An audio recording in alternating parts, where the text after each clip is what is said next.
자, LG 트윈스 팬들은 굉장히 기다리고 기다렸던 선수 둘이 복귀를 하게 돼요. 바로 김윤식 선수와 이민호 선수죠. 같은 드래프트로 뽑혔고 너무 어린 선수들이지만 정말 강렬한 모습을 보여주고 군복무를 마치고 오는 선수들이란 말이에요. 그래서 이 선수들에 대해서 팬들도 너무 궁금한데 차명석 단장님과 염경윤 감독님도 지금 계속해서 인터뷰를 하고 있거든요. 그리고 이 선수들 중에 오늘은 이민호 선수에 대해서 한번 좀 더 기록적으로도 들여다보면서 영상을 한번 찍도록 하겠습니다. 자, 우승 자완 10승 우완 8선발까지 밀렸다. LG 마운드 단 2년 만에 이토록 높아지다니 본인들이 잡아야 한다. 2년 전 입대할 때만 해도 상상이나 할 수 있었을까? 2023년 한국 시리즈 선발승을 거둔 좌완 김윤식, 그리고 한 해 무려 12승을 거둔 우완 이민호가 다시 선발 로테이션 경쟁에 뛰어들게 됐어요. 자, 차명석 단장님은 팬들과 함께하는 거기서 김윤식과 이민호에 대한 질문을 받았거든요. 두 사람은 모두 LG에서 기대를 모은 선발 자원이죠. 2020년 KBO 신인 드래프트에서 1차 지명으로 휘몽고를 졸업한 이민호, 그리고 2차 1라운드 3순위 김윤식이었거든요. 그야말로 두 선수가 대단한 모습을 보여줬죠. 이민호는 주로 선발로 활약하다가 입대 전까지 76경기 24승 23패 자책점 4.58에 351과 3분의 2이닝 247 탈삼진, 그리고 하이라이트는 2022년에 26경기에 12승 8패인데 평균 자책점이 5.51? 그러니까 토종 선발로 최연소 10승에 성공을 했죠. 그래서 23년에 이제 입대했고 올해 8월에 이미 퇴소해서 26시즌을 준비하고 있어요. 자, 그리고 김윤식은 선발과 분펜을 오고 가며 요긴하게 쓰였고요. 입대 전까지 99경기에 23승 17패 자책점 4.44, 그리고 2023년 한국 시리즈에서는 4차전 선발 등판에서 5와 3분의 2이닝 1실점 호투로 선발승을 거두고 LG가 29년 만에 통합 우승을 차지하는 데 큰 역할을 했잖아요. 그런 만큼, 그리고 김윤식 선수는 이제 26년 4월에 복귀해 후반기 출격을 노려요. 그런데 이 선수들의 보직은 선발이 아닌 불펜으로 될 것으로 보인다. 차명석 단장은 지금 선발진이 괜찮은 편이다. 그래서 김윤식과 이민호 모두 당장은 선발 투수로 뛰기가 쉽지 않다. 왜냐? 임창규, 손주영, 송승기가 있는데 거기에 누구도 있어요? 라클란 웰스까지도 있죠. 웰스 선수가 솔직히 말해서 이민호와 김윤식보다는 한 수 위라고 봐야겠죠. 한 수 위 정도가 아니라 사실은 안정감 면에선 차이가 많이 난다고 봐야겠죠. 그래서 김윤식과 이민호는 몸을 잘 만들고 있기는 해요. 그러면서 어떻게 활용할지는 현장에서, 즉 염경엽 감독님이 선택을 할 예정이겠죠. 그러면서 선발 기회는 본인들이 가져가는 것이다. 정규 시즌을 위해서는 예비 선발까지 8명 만들어 놔야 돼요. 실제로 많을수록 좋죠. 이민호, 김윤식이 열흘 로테이션으로 5선발 송승기를 도와줄 수 있다면 당연히 임창규 선수도, 손주영 선수도, 당연히 여기 치리노스 선수, 토러스트 선수, 웰스 선수도 당연히 5일 휴식 후 계속 들어가는 것보다는 일주일에 한 번, 아니면 그 이상 한 주는 그냥 휴식하는 게 훨씬 좋죠. 그러니까 시즌을 운영할 수 있으면 좋으니까 당연히 우리 두 선수도 좋은 결과를 보여주기를 바라고 있습니다. 자, 거기에 염경엽 감독님이 이런 이야기를 했어요. LG라서 10승했다. 기본을 갖춰야. 김윤식은 기대하는데 이민호는 잊었다? 염경엽 감독님이 그럴 리가. 자, 이재원과 왼손 투수 김윤식은 정말 기대감이 들끓는 기사들이 많아요. 근데 상대적으로 이민호 선수는 기사가 그렇게 많이 나지는 않습니다. 아무래도 실제로 염경엽 감독님도 이민호 선수에 관해서는 아주 큰 기대를 하고 있지는 현재는 않은 상황으로 보이는데요. 실패 경험이 성장의 밑거름이 된다고 보고 때를 기다리고 있다 라는 이야기를 했어요. 자, 그러면서 2023년 우승 후 2024년 지키기에 실패한 과거를 돌아보면서 26시즌에는 같은 일이 반복하지 않도록 철저하게 준비를 하고 있는 염경엽 감독님이죠. 그런 만큼 매뉴얼도 준비되어 있고 결론은 뎁스 강화다. 그러면 당연히 이민호 역시 성장해줘야 한다. 자, 내년 선발 로테이션에 대해 김윤식이 합류하는 가운데 손주영, 송승기가 자리를 잡았고 임창규는 이미 커리어가 있으니 선발 로테이션 걱정은 덜었죠. 그러면서 이민호는 기본기 훈련을 더 해야 될 것 같다는 얘기를 했어요. 그때는 선발 투수가 없으니까 썼지만 지금 있는 선수들은 다 이민호보다 낫다. 살아남으려면 기본을 갖춰야 한다고 생각을 한다. 결국 이민호가 1군에서 제대로 못 보여준 것은 기본이 부족해서라고 인터뷰를 하셨습니다.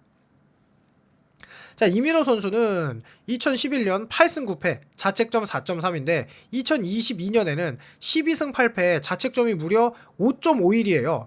자책점이 5.51. 아까 보여줬던 요 송승기 선수, 손주영 선수가 11승, 손주영 선수 11승인데 자책점이 3.4. 송승기 선수도 11승인데 자책점이 3.5. 그런데 이민호 선수는 12승인데 자책점이 5.51이니까 사실 차이가 많이 나죠. 이렇게 기록으로만 봐도. 그래서 연규혁 감독님이 이민호는 LG라서 10승 투수였다. 냉정한 진단을 내리면서 레벨을 올려야 한다. 이민호와 얘기해보겠다.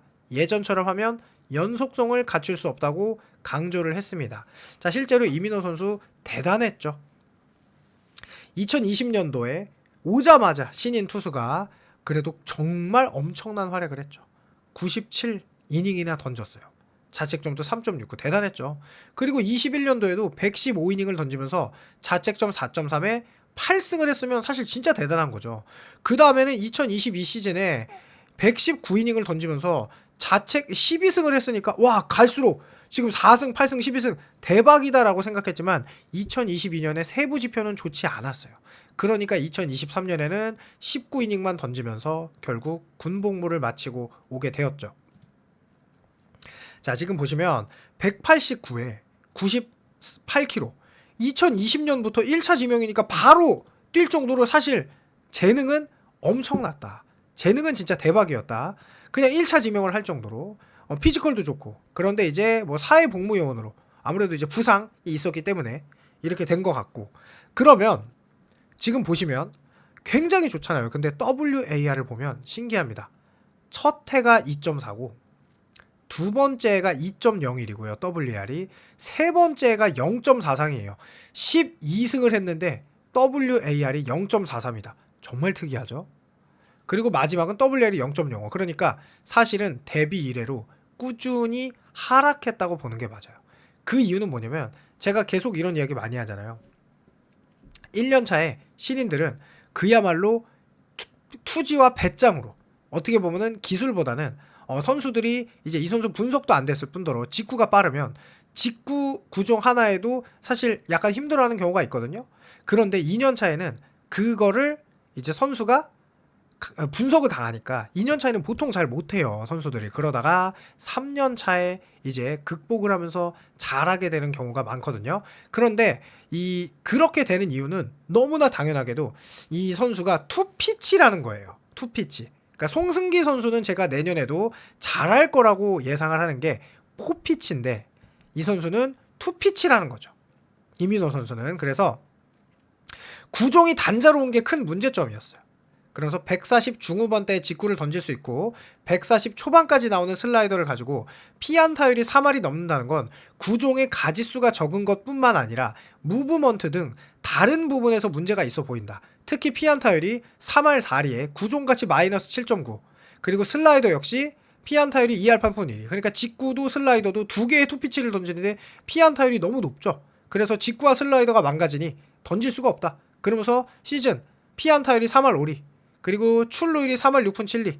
장타율이 4할 6푼 1리. 그러면서 POPS가 0.827로 모든 타자들을 최은성으로 만들어버렸다.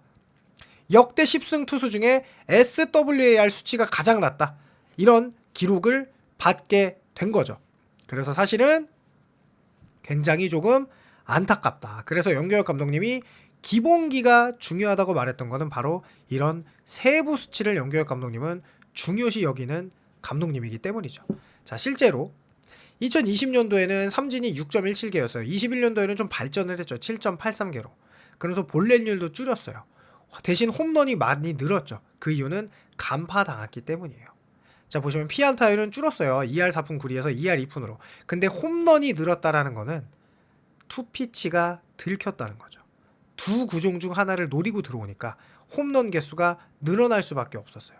그래서 이닝당 투구수도 17.5개, 17.3개로 많았는데 22년도에는 12승을 했으나 피안타율이 무려 3할 5리. 아까도 얘기했듯이 OPS가 0.829. 공이 일단 너무 많이 던져 17.6개. 그러니까 마지막 23년도에는 이닝당 투구수가 18.8개까지 올라가면서 사실은 1군에서 버틸 수 있는 그런 투구가 아니었단 얘기죠.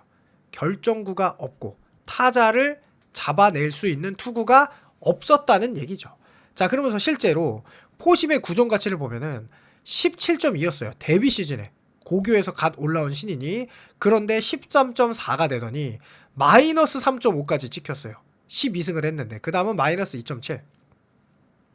자, 2020년도에는 슬라이더가 7.3이었는데 21년도에는 15.3으로 크게 향상됐으나 22년도에 4.3이 됐다는 건 이게 확실히 프로 레벨에서 통할 슬라이더가 아니었다라는 거죠. 거기에 커브도 0점이니까 슬라이더 하나 빼고는 포심도 마이너스, 체인지업도 마이너스. 이렇게 마이너스가 된 거죠. 자, 그래서 지금 구종볼 구사율을 먼저 보시면 직구가 49.8 처음에 포심이 그러니까 52.3까지 올렸다가 44.3 마지막에는 27.6까지 떨어뜨렸어요. 그 이유가 마지막 해 2023년도에는 그나마 먹힐 것 같던 슬라이더 비중이 43.1%까지 올라간 겁니다. 직구가 안 먹히니까. 사실 슬픈 거죠. 슬라이더 비중은 34.5, 38.6, 43.1 꾸준히 올랐죠.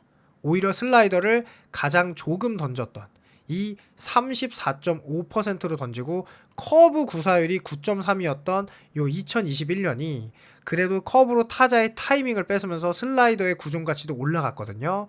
체인지업은 3.6, 5.9, 13.8로 꾸준히 늘렸지만 이 체인지업으로 아직은 자기 구종이 되지는 못했던 것 같아요.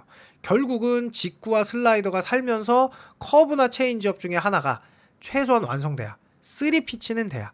그리고 아까도 말씀드렸듯이 직구와 슬라이더도 구속에 비해 생각보다 타자들을 윽박지르지 못하고 있는데요. 과연 많은 시간이 흘렀어요. 2023년 이후로 2026년이면은 무려 2년을 통으로 쉬고 3년 만에 보게 되는 거죠. 23년에도 사실 19.2이닝밖에 던지지 않았으니까. 이민호 선수가 올 시즌에 어떤 모습을 보여줄지 이 겨울이 정말 중요한데요. 여러분들의 의견 궁금하니까 댓글 부탁드리고요. 메가칩스랑 떡볶이도 간식으로 드셔주시면 스토브리그에 저도 힘이 나고 여러분들도 맛이 좋기를 바라면서 오늘도 좋은 하루 보내길 바라면서 영상 마칩니다. 감사합니다.